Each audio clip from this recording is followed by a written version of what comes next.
Nakalagay ng gloves. Yan guys, gagawa kami ng lumpiang Shanghai. Shanghai. Ito yung mga ingredients. Carrots, Piniling na baboy. giniling na baboy, sibuyas, bawang, at Black. Ay, red pepper. red pepper Green and green pepper and Salt and pepper to taste. salt and pepper and seasoning. Seasoning and 2 egg. And yan guys. Okay, done. Rarap na namin.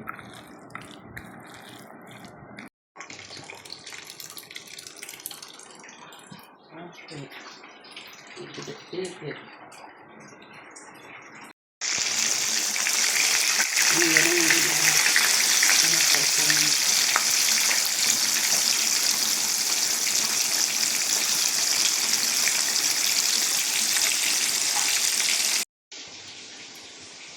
Ipa-fry na namin.